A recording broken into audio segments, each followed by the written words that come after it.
안녕하세요. 춘천 한마음교회 홍용일입니다. 저는 27년째 중고등학교에서 과학을 가르치는 교사입니다.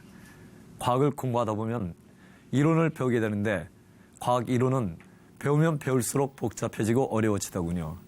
결국 저의 한계에 부딪혀 과학교사로서 자신감을 잃었던 제가 부활하신 예수님을 주로 모신 후에 진리를 알고 자유하게 된 간증을 나누고자 합니다. 저는 전형적인 이과 스타일로 어릴 적부터 수학을 참 좋아했고 손재주가 좋다는 말을 자주 들으며 자랐습니다. 유난히 호기심이 많아 자연 사물에 대한 관찰을 좋아했는데요. 기계를 보면 어떻게 작동이 될까 하며 참 신기했습니다. 저는 초등학교 때 성적에 대해 아주 자유했습니다. 수미양가가 저에게 전혀 의미가 없었거든요. 공부에 대해 눈이 안 열렸던 거죠. 그랬던 제가 6학년 때 수학시험에서 2개밖에 안 틀린 겁니다. 90점을 맞은 거죠. 얼마나 기뻐했는지 모릅니다. 그런데 옆에 있던 친구가 굉장히 속상해하는 겁니다. 알고 보니 그 친구는 쉬워서 다 맞을 수 있었는데 1개를 틀렸다는 것이지요. 속으로 이게 뭐야 했지만 이때부터 처음으로 공부한 것을 맛본 것 같습니다. 이것을 계기로 수학만큼은 항상 집중하게 되었고 열심히 했습니다. 고등학교 졸업 후에도 다른 선생님은 절 기억 못해도 수학 선생님만큼은 절 기억해 주셨거든요. 수학은 어느 정도 자신이 있었기에 좀 더 어려운 물리를 하고 싶어서 사범대학 물리교육과에 진학하게 되었고 물리교사가 되었습니다.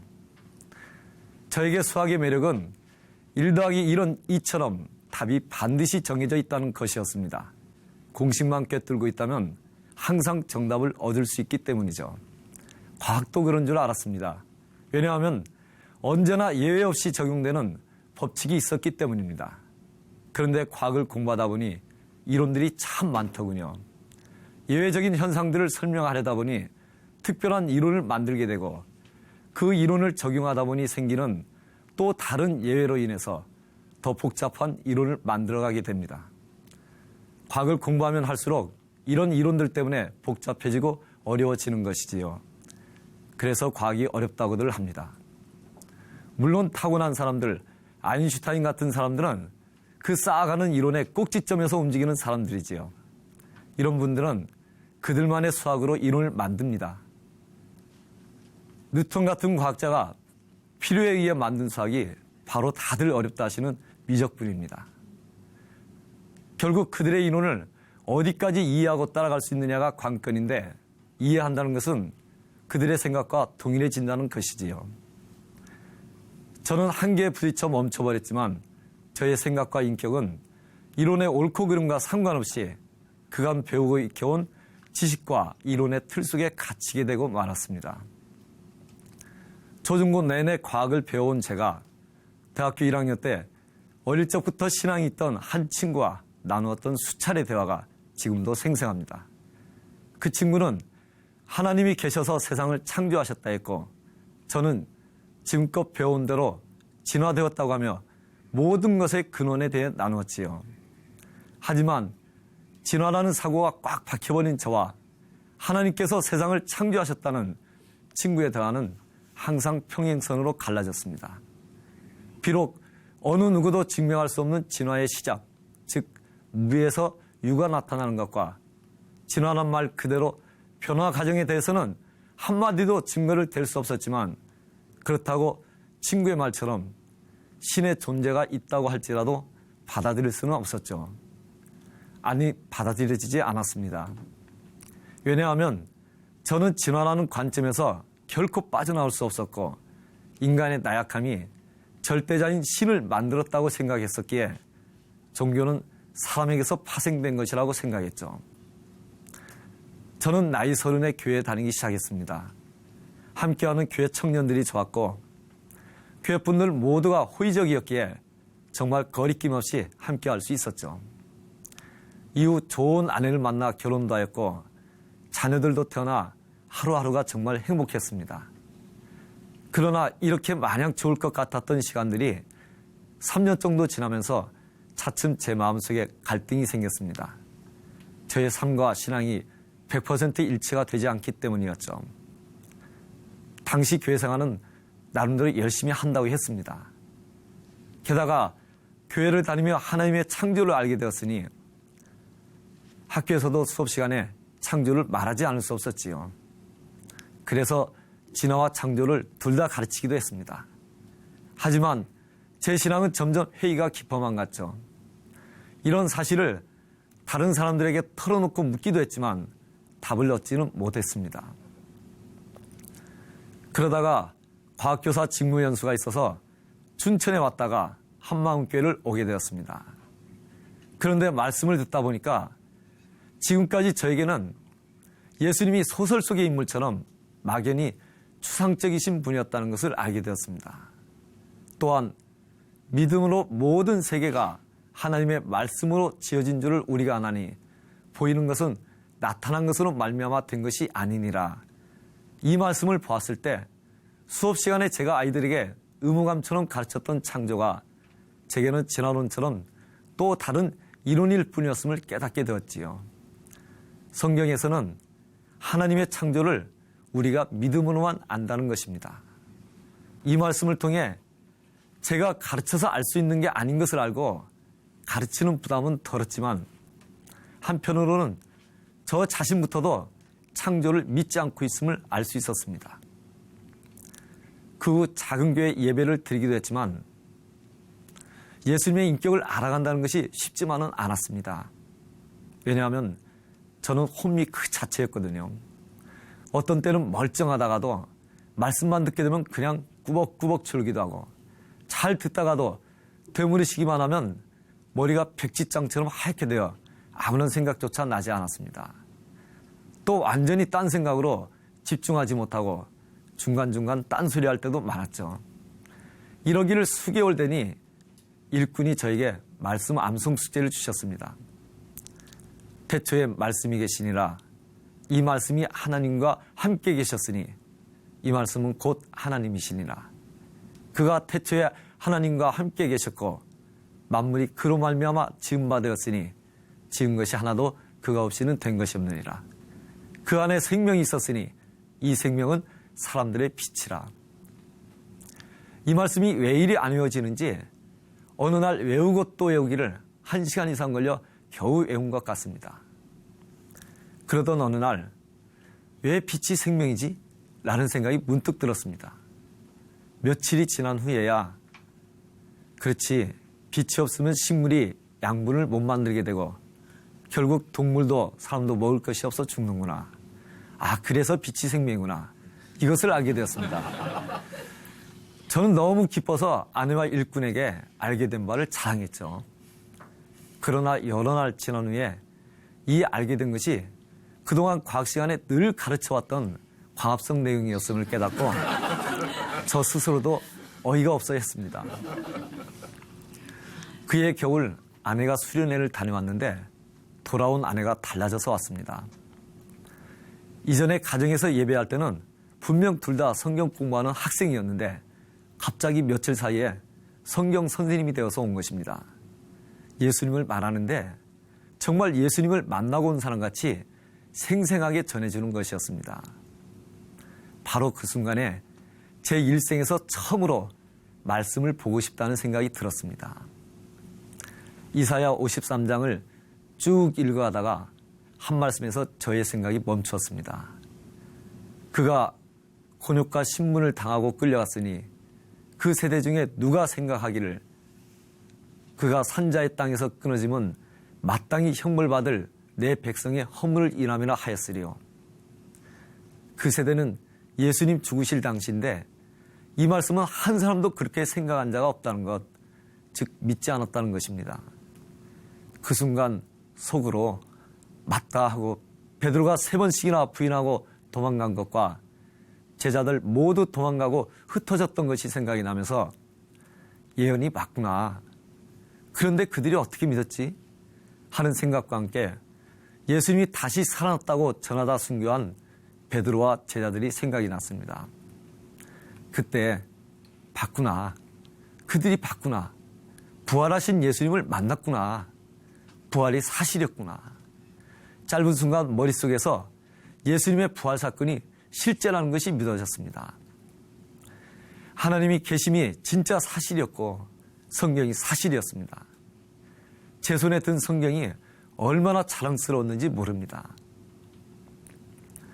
그동안 저에게 예수님을 믿는다는 것은 죽어서 천국인가 지옥인가 오직 저의 구원에만 초점이 있었습니다.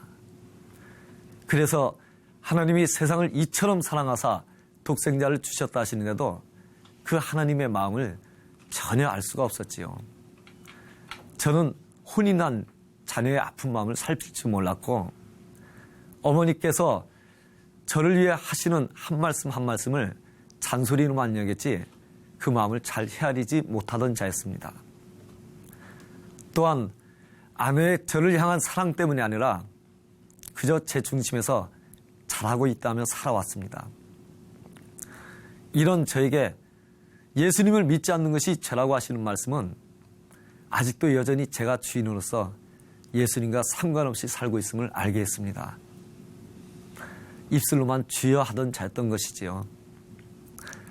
저의 악한 마음을 하나님께 회개했습니다.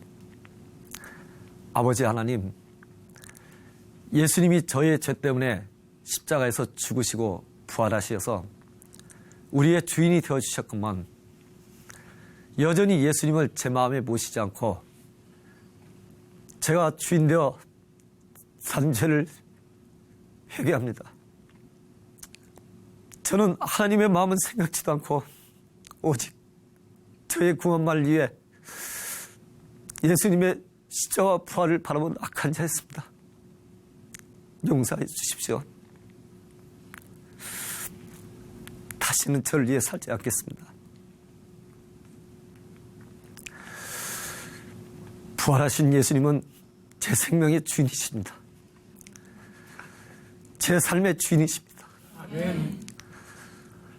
이제야 주님을 영접하오니 저의 삶을 주장하시옵소서. 성령께서는 그동안 타인의 마음을 헤아리지 못하고 계산적으로 살던 저가 예수님과 함께 십자가에서 죽은 옛사람이었음을 알게 해주셨습니다.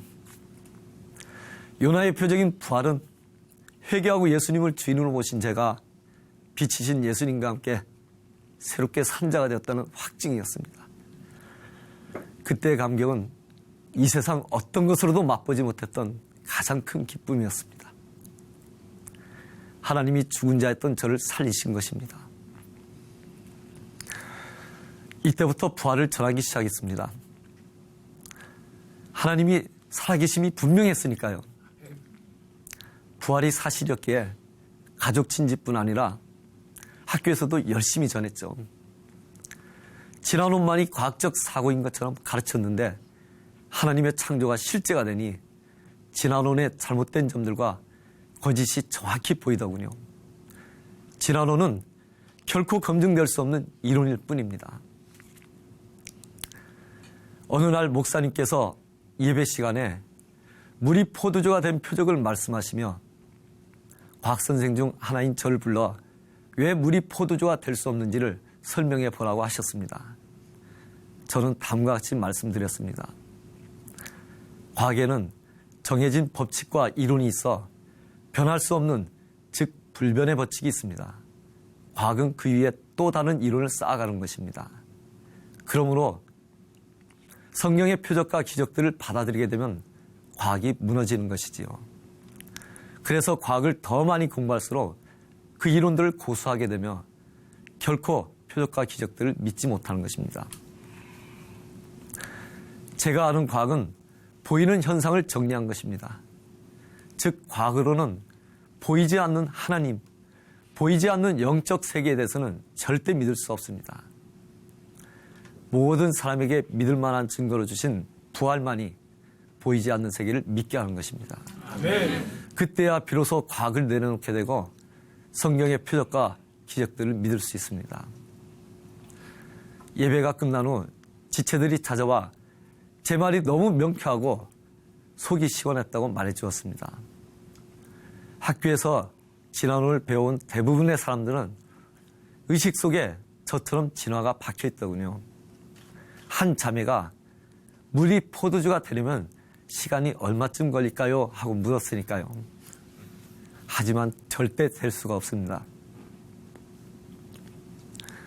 지금까지 저는 공동체를 통해 말씀으로 인도함을 받아왔습니다. 항상 꼬리에 꼬리를 물고 들어오는 생각들로 인해 힘들어하는 저에게 어느 날 제 생각에 진리가 없음과 마귀가 생각을 넣어주는 것임을 비춰주셨어요. 이 땅에서 형성된 생각들은 진리가 없을 뿐더러 결코 명확하지 않습니다. 주님의 말씀만이 오직 진리입니다. 진리를 알지니 진리가 너희를 자유케 하리라 하신 말씀대로 이제는 자유합니다. 이제 저는 타인의 마음을 헤아릴 수 있게 되었습니다. 언제부터인지 저를 대하는 아내의 마음속에서 자신보다 남편 된 제가 100%인 것을 보게 되었습니다. 그러니 저 역시 아내를 100% 사랑할 수밖에 없었어요. 저희 아이들이 친구들에게 우리 엄마 아빠가 싸우시는 것을 한 번도 본 적이 없다고 했더니 그 친구들은 네가 보지 않는 데서 싸우셨을 거라고 절대 믿지 않았다고 하더군요. 이제는 어머니뿐만 아니라 세 자녀의 마음도 그대로 품을 수 있습니다. 계산적일 때는 아이들의 하는 행동을 보아서 대가처럼 해주겠다는 생각이 마음속에 있었지만 이제는 아이들의 잘하든 못하든 그 모든 것이 저의 삶이란 것을 알게 되었습니다.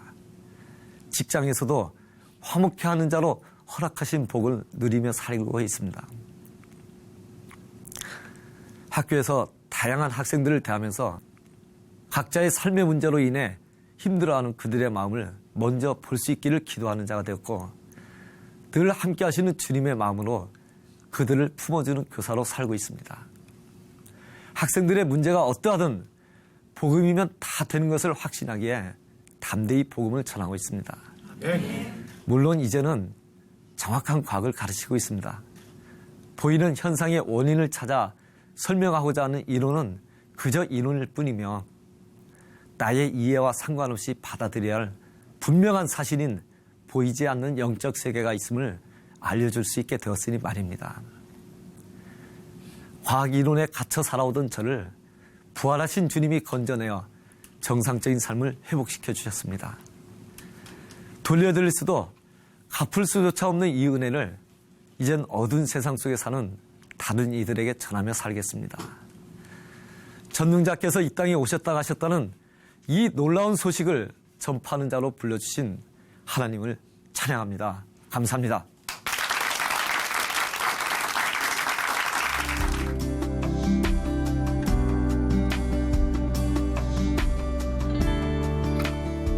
안녕하세요. 춘천 한마음교회 이현석입니다. 저는 신앙생활에 흥미를 느끼지 못해 하나님과의 관계를 끊고 스포츠에 강적으로 집착하며 내 멋대로 살았는데요. 그러다가 부활하신 예수님을 만나 진정한 사랑을 경험하고 사명자의 삶을 살게 된 간증을 나누려고 합니다. 1982년 6월 27일 세상에 제가 태어난 시간인데요. 임신 중이셨던 엄마는 교회에서 성가대 지휘를 하시다가 갑자기 진통이 찾아와 급히 병원으로 가서 저를 낳게 되었다고 합니다. 엄마는 제가 주일날 태어났으니 이름을 이주일이라고 지으려고 하셨으나 코미디언 이주일 씨하고 이름이 같으면 안 된다는 할머니의 강한 반대로 결국 이현석이 되었는데요. 학창시절에 친구들에게 놀림받으면서 지낼 수도 있었다고 생각하니 아찔합니다. 어린 시절 엄마는 저와 동생에 대한 집착이 심하셨는데요. 엄마는 제가 당신의 시야 안에 있어야지 안심이 되는 것 같았습니다. 저는 밖에 나가서 친구들과 뛰어놀고 싶은데 엄마는 집에서 피아노 연습만 시키시는 거예요. 너무나 화가 났습니다. 분한 마음에 좁은 방 안에서 연습은 하지 않고 창밖을 보면서 날아다니는 새가 정말 부럽다 라고 생각했습니다. 겨우겨우 연습이 끝나고 친구 집에서 조금 놀만 하면 어김없이 따르릉 하며 엄마의 전화벨 소리가 울렸습니다. 그 시절 휴대폰이 없었는데도 제가 어디에 있던지 엄마의 전화벨 소리는 저를 따라다녔죠. 저에게 온 전화가 아닌데도 전화벨 소리만 울리면 가슴이 철렁 내려앉는 노이로제가 있었습니다. 신앙생활을 하시는 분이 왜 그럴까? 라는 판단이 들어왔어요. 이때부터 저는 철저한 썬데이 크리스찬이 되었는데요. 지도새도 모르게 맨 뒷자리에 앉아 주일 오전 일부 예배만 참석하고 마지막 기도가 시작될 때면 도망치듯이 교회를 빠져나왔어요. 아무도 제가 교회에 왔었는지 모르게 말이죠. 예배 마지막에 목사님께서 우리 주여 한번 외치고 기도합시다 라는 외침은 그래 이제 너는 집에 가도 좋다 라는 말씀처럼 들렸어요. 성도들 모두 눈을 감고 기도에 집중하고 있으니 교회를 빠져나가기가 쉬웠습니다. 저에게 신앙생활은 그저 해결해야 할 숙제 같은 느낌이었어요. 하나님을 찾고자 하는 간절한 마음은 없었지만 그렇다고 교회를 떠나지도 못했어요. 왜냐하면 지옥에 대한 막연한 두려움이 있었기 때문입니다. 저는 엄마의 집착으로 많은 양의 과외 수업을 받았지만 공부에는 관심도 없었어요. 매일 아침 늦게 일어나서 지각을 하고 선생님께 혼인하고 체벌을 받아도 고쳐지지가 않았습니다. 자연스럽게 저는 평소에 관심이 많았던 스포츠에 강적으로 집착하게 되었어요. 남자들 대부분 축구를 좋아하지만 저에게 축구는 목숨과도 바꿀 만한 것이었죠. 제가 축구의 매력에 푹 빠지게 된 계기가 있었는데요. 초등학교 5학년 때 카타르 도하의 기적이라고 불려지는 94 미국 월드컵 지역 예선 때문이었어요. 우리나라는 북한과 일본은 이라크와 마지막 경기가 남은 시점에서 일본이 이라크에 승리할 경우 우리나라 경기 결과와 관계없이 일본이 월드컵에 진출하는 상황이었는데요. 저는 가족들과 함께 우리나라 경기를 시청하면서 TV 화면 하단에 실시간으로 나오는 일본과 이라크의 경기 결과에 촉각을 곤두세우고 있었습니다. 후반 45분, 우리나라는 북한에게 3대 0으로 승리를 앞두고 있었지만 일본은 이라크에 2대 1로 리드하고 있는 상황이었죠. 이대로 경기가 끝나면 안 되는데 조바심에 미칠 것 같더라고요. 저는 이때 제 방으로 들어가 제 생애 처음으로 하나님께 무릎 꿇고 간절히 기도를 드렸어요. 하나님, 우리나라가 월드컵에 진출할 수 있도록 해주시면 제가 가지고 있는 돼지저금통 하나님께 드릴게요. 도와주세요. 라고 기도를 마치고 방에서 나오는 순간 기적이 일어난 거예요. 경기 종료 10초 전에 이라크의 동점골이 터진 거예요. 저는 소리를 지르며 껑충껑충 뛰면서 가족들과 함께 승리의 기쁨을 만끽했습니다. 저는 약속대로 제 방에 오랫동안 배부르게 누워있던 돼지의 배를 갈라 하나님께 드렸어요. 저는 지금도 어린 저의 기도를 하나님께서 들어주셨다고 굳게 믿고 있습니다. 이후 저는 학교 공부는 하지 않고 축구 공부를 했습니다. 저는 유럽 클럽팀과 선수들의 장단점, 이적료, 연봉 등에 관한 정보를 가지고 있었어요. 한 번은 수업 중에 선생님께서 이현석, 앞으로 나와 그러시더니 제 손에 분필을 주시며 너 어젯밤에 밤새도록 축구 봤지? 어제 있었던 경기 결과와 내용을 칠판에 자세히 기록해봐 하셔서 전날 밤 늦은 시간까지 시청하였던 내용을 칠판에 적어가며 친구들에게 전달했습니다. 저는 붉은 악마 회원이기도 했었는데요. 웬만한 경기는 모두 경기장에 직접 가서 관람을 했어요. 그 당시 춘천에서 2시간 이상 걸려서 가야 하는 잠실 종합운동장에 가기 위해 학교를 몰래 빠지고 응원을 가기도 했습니다. 저와 친구들은 수업에 빠진 것을 들키지 않기 위해 책상과 걸상을 학교 옥상에 올려놓은 후 학교담을 넘었어요. 선생님께서는 저희가 어떠한 방법으로도 말리기 어렵다는 것을 깨달으시고 이후에 축구 게임이 있는 날에는 몰래 도망가지 말고 미리 얘기하라고 사정하다시피 하셨어요. 혹시 축구공 머리라고 아시나요? 저는 TV에 나오고 싶은 마음에 미용실 누나에게 제 머리를 축구공 머리로 만들어 달라고 했어요. 그런데 누나는 저의 짧은 머리를 보고 당황해하며 축구공 머리를 하려면 긴 머리에 파마를 해서 흑인 가수들처럼 크고 동그랗게 부풀려야 한다는 거예요. 저는 웃으며 그게 아니고 제 머리를 축구공의 육각형 무늬로 파주면 된다고 했어요. 누나는 너무도 재미있어 하면서 이발기로 제 머리를 축구공의 육각형 무늬로 파기 시작하였고 시간이 지날수록 진지한 자세로 살아있는 축구공을 만드는 조각가가 되어 있었습니다. 경기 시간 내내 무당처럼 방방 뛰면서 응원하면 마치 애국자가 된 기분이었습니다. 다음날 아침 엄마는 저를 깨우려고 이불을 걷으시다가 아 하고 비명을 지르셨어요. 제 머리를 뱀이 감고 있는 줄 착각하셨던 거예요. 저는 학교를 가기 위해 다시 미용실로 찾아가 삭발을 할 수밖에 없었습니다. 이렇게 고등학교 생활을 하던 저는 공부를 하지 않았으니 진학할 수 있는 대학교가 거의 없었습니다. 가까스로 춘천 소재의 전문 대학을 진학하게 되었지만 대학 생활 또한 별로 달라질 것이 없었죠. 축구 경기가 쉬는 겨울철에는 스키를 타러 산으로 갔어요. 12월부터 3월까지 겨울 방학 기간 내내 매일 아침 일찍 일어나 늦은 밤까지 스키장을 누비고 다녔습니다. 아무도 없는 슬로프에 혼자 남아 밤새도록 스키를 타는 저는 누가 봐도 스키 선수였어요. 친구들이 빌려준 직원 카드로 직원 식당에서 식사를 해결하고 거의 전지훈련을 하다시피 생활했으니까요. 다음날 중요한 편입시험이 있음에도 불구하고 스키장에 갈 정도였습니다. 당시 저는 아빠로부터 현재 전공을 하고 있는 산림자원학과에 대한 정보를 듣게 되어 편입을 하려고 마음을 먹었지만 공부가 뜻대로 되지 않아 거의 포기하고 있었습니다. 하나님께서는 이런 제가 완전히 바닥까지 무너지면 다시 일어서지 못할 것 같으셨는지 예년에 높은 경쟁률을 보인 편입시험에 2명 선발하는데 저를 포함하여 2명이 지원하게 하시는 놀라운 은혜로 저에게 기회를 열어주셨어요. 만약에 지원자가 1명만이라도 더 있었다면 저는 시험에 떨어졌을 텐데 천만 다행이었죠. 이렇게 새로운 환경에서 즐겁게 학교 생활을 하다 보니 어느새 졸업 시점이 다가와 있었어요. 제 앞날을 생각하니 도저히 답이 보이지 않았습니다.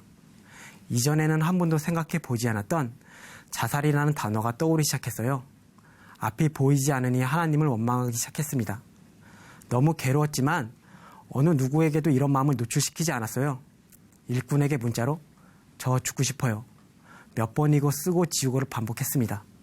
하지만 자살하면 지옥이라는 생각에 실행에 옮기지는 못했어요. 세상 그 어떤 것으로도 저의 목마름을 채울 수 없어서 얼마 남지 않은 중요한 시험을 핑계로 새벽 기도를 나가게 되었습니다. 그러다가 저도 예수님을 만나고 싶은 간절한 마음이 드는 거예요. 새벽 기도, 작은 교회 예배를 통해 예수님의 부활에 대해 고민하기 시작했습니다. 기도와 말씀 교제로 마음의 안정을 찾기도 했지만 무엇인가 복잡하고 어렵다는 느낌을 지우지 못했죠. 작은 교회 예배 중 일꾼으로부터 복음을 들을 수 있었는데요. 누가복음 3장에 예수님이 족보가 있는 인간의 몸으로 이 세상에 오셨다는 거예요. 조선 일대 임금인 태조부터 마지막 임금 순종까지의 기록이 믿을 수밖에 없는 사실이듯이 아담에서 시작하여 아브라함과 다윗의 후손인 예수님이 사람으로 태어나셨다는 것 또한 사실이었어요. 이전에 막연했던 예수님이 신념이 아닌 객관적인 사실로 다가오기 시작했습니다. 또 하나님이 추상적인 분이 아니라 실제 나를 지으신 아버지심을 알게 되었어요. 일꾼은 저에게 구약은 이스라엘 역사로서 하나님께서 이 땅에 오실 메시아에 대하여 예언해 놓으신 말씀이야 라고 하며 구약의 예언대로 죽으시고 부활하신 예수님을 눈으로 보고 만져본 증인들의 순교를 통해 성경대로 다 이루신 예수님을 보고 믿는 것이라고 했어요. 그래서 제자들의 입장에서 생각해 보게 되었는데요. 아무리 생각하고 생각해봐도 미치지 않고서야 확실하지 않은 일에 하나밖에 없는 생명을 버리면서까지 그것을 끝까지 주장할 수 있는 게 아니었어요. 부활하신 예수님을 만난 후 죽음이 끝이 아니라 영원한 나라가 있다는 확신 때문이었습니다. 저는 손해볼 일에 투자하거나 무모한 일에 내기를 걸지 않거든요. 예수님이 구약의 수많은 예언을 하나도 빼놓지 않고 그대로 다 이루신 것도 그렇고 12 제자들과 예수님 믿는 자들을 핍박했던 사울 청년 그리고 예수님 동생 야고보도 부활하신 예수님을 만난 후 완전히 변화된 거예요. 아, 이렇게 보고 믿는 거구나. 그때 확실히 알게 되었습니다. 안개같이 흐릿한 생각이 걷어지고 답이 보이지 않아 어둠 속의 터널과 같았던 제 삶에도 등대의 빛과 같은 부활이 비춰졌습니다. 예수님의 부활은 사실이었어요. 그분은 하나님이셨어요. 부활하신 예수님이 사실인 것이 확증되니 성경 말씀이 모두 사실로 믿어지고 실제가 되었습니다. 그리고 믿음은 들으면서 난다는 말씀처럼 복음을 들으면 들을수록 부활하신 예수님의 사랑이 제 마음에 부어졌어요. 예수님이 사람의 몸으로 이 세상에 오셔서 우리 죄 때문에 죽으시고 부활하셔서 나의 주인이 되어주셨다는 이 사실 하나만으로도 인간의 크기로 가늠할 수 없는 그 큰 사랑에 저는 굴복될 수밖에 없었습니다. 사랑은 여기 있으니 우리가 하나님을 사랑한 것이 아니요 오직 하나님께서 우리를 사랑하사 우리 죄를 위하여 화목제로 그 아들을 보내셨습니다. 라는 말씀처럼 하나밖에 없는 생명을 버리면서까지 저를 이토록 사랑하셨는데 저와 언제나 함께하고 싶으셔서 그토록 오래 기다리셨는데 저는 그 사랑이 필요 없다고 하며 예수님을 믿지 않고 내 마음 내 뜻대로 살았던 거예요. 그저 지옥에 가기 싫어서 형식적으로 교회 뜰만 밟으면서요. 아, 내 죄 때문에 예수님이 죽으셨구나. 내 죄가 예수님을 죽게 했구나. 하나님과 전혀 상관없이 살아온 나를 너무나 사랑하셔서 이 땅에 오셔서 죽으시고 부활하신 예수님을 생각하니 주체할 수 없는 눈물이 흘렀습니다. 어떻게 말로는 표현할 수 없는 그 사랑 앞에 저는 회개할 수밖에 없었습니다. 제가 돌아갈 곳은 저를 지으신 하늘아버지 품이었어요. 저는 예수님을 믿지 않고 내가 주인 되어 산 죄를 하나님 아버지 앞에 회개하고 예수님을 마음의 주인으로 모시게 되었습니다. 저는 우리 교회 목사님의 말씀 중에 이전까지의 제가 살아온 삶이라고 생각되어서 마음속에 간직하는 것이 있는데요. 그것은 세상과 하나님 사이에 양다리 걸쳐 있으면서 힘없이 살지 말라는 말씀입니다. 전능자가 오셔서 죽음을 해결하시고 다 주셨는데 세상에 미련둘 것이 무엇이고 두려울 것이 무엇이냐는 것이지요. 잠시 있다가 없어질 세상 즐거움보다 예수님 안에 영원한 것을 누리며 주님과 동행하는 삶이 그 무엇보다도 값진 삶이라는 것을 알게 되었습니다. 비록 저는 부족한 것이 많지만 제 삶을 통하여 하나님의 영광을 나타내기를 원합니다. 제가 나무를 전공해서 그런지 요한복음 15장의 포도나무와 가지에 대한 말씀이 실제로 다가왔는데요. 예수님 안에 있으면 제가 살고 예수님을 떠나서는 제 삶이 무너질 수밖에 없다는 것을 알게 되면서 오직 예수님 안에 거해야 하겠다는 마음이 들었습니다. 주일 예배 중에 교회 청년들의 전철 노방 전도 영상을 보게 되었는데요. 청년들이 기쁨으로 부활의 복음을 증거하는 모습을 즐겁게 보고 있는데 찬양이 흘러나오고 가슴이 뭉클해지면서 눈물이 흐르는 거예요.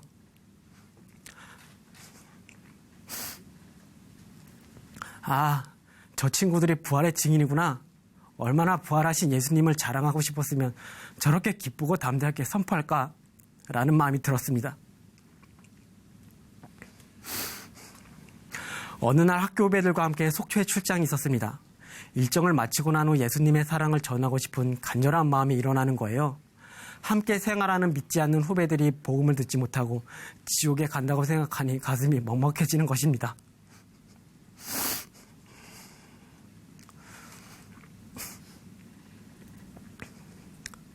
저녁 식사 시간에 너희 말이야 공부하는 것도 그렇고 미래에 대한 걱정이 태산이잖아. 그렇지? 이렇게 시작하니 후배들은 고개를 끄덕이는 것입니다. 그 끄덕임에 대한 답으로 그럼 예수님을 믿어보는 것이 어때? 여러 가지 종교가 있지만 예수님을 믿는 것은 확실한 증거가 있어 라고 했는데요. 내가 교회에 다니는 거 알고 있지? 나는 부활하신 예수님을 믿기 때문에 교회에 다니는 것이거든. 구약 성경은 이스라엘 역사인데 예수님의 부활을 예언하고 있어 라고 하면서 이 예언대로 2000년 전에 예수님이 사람의 몸을 입고 이 세상에 오셔서 우리 죄 때문에 죽으시고 부활하셨으므로 이 사실을 믿는 모든 이가 구원을 얻을 것이라고 복음을 전했습니다. 이후 저는 제 주위에 있는 사람들을 사랑으로 섬기며 기회가 있을 때마다 예수님을 전하고 있습니다. 저는 현재 부활하신 예수님을 만나 기쁜 소식을 전하는 사명자의 삶을 살기 위해 말씀과 기도로 연단하며 주님께서 허락하신 제 위치에서 기쁨으로 살고 있습니다.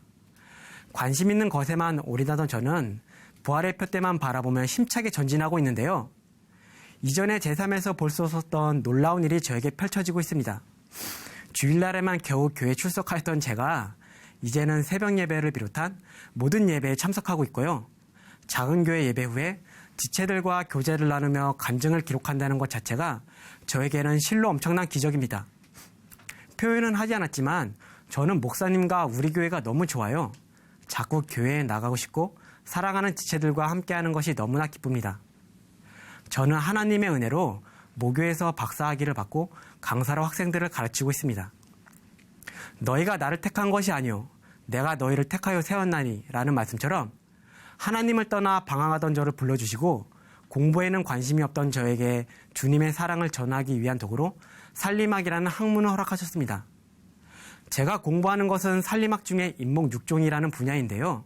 쉽게 설명하면 나무의 특성을 파악하고 선발하여 유용하게 쓰이도록 개량하는 학문이에요. 저는 현재 척박한 토양에 조림하여 환경을 복원하고 바이오 에너지로도 쓰이고 있는 나무를 연구하고 있습니다. 북한은 산림이 황폐하고 식량과 에너지도 부족하니 제가 공부하고 있는 것과 연관성이 있기도 하여 북한에 관심을 가지고 있었어요. 예배 시간 중에 북한 관련 영상을 시청하게 되었는데요. 보육원과 학교를 세우고 지원하는 모습을 보면서 감격스러움이 찾아왔지만 한편으로는 하루에도 많은 이들이 주님의 복음을 듣지 못하고 죽어가고 있다고 생각하니 가슴이 아프고 눈물이 앞을 가렸습니다. 이후에 제 기도 제목의 우선순위는 북한을 위해 기도하는 것인데요. 저에게 허락하신 이 도구가 언젠가 북한에 주님의 복음이 들어갈 때에 소중히 쓰일 수 있도록 간절히 기도하고 있습니다. 황폐한 민둥산이 많은 북한에도 푸르른 나무가 심어져 강산이 푸르게 번져나가듯이 어둠의 북한에도 예수님의 사랑이 심어져 번져나가길 간절히 기도하고 있습니다. 제가 예전에는 진로 때문에 걱정을 많이 했었는데요. 이제는 자유롭게 지내고 있어요. 왜냐하면 예수님이 부활하셨잖아요. 전능자가 저를 사랑하시잖아요. 그분 말씀이 모두 진실이고 다 이루어주셨는데 두려워할 필요가 없죠. 나만의 유익을 위하여 나의 진로만을 걱정하고 내 멋대로 살던 저를 교회와 민족을 사랑하고 온 세상이 복음으로 회복되는 원대한 꿈을 품게 해주신 하나님께 영광과 찬송을 올려드립니다. 오직 주의 영광을 위하여 힘차게 전진하겠습니다. 감사합니다.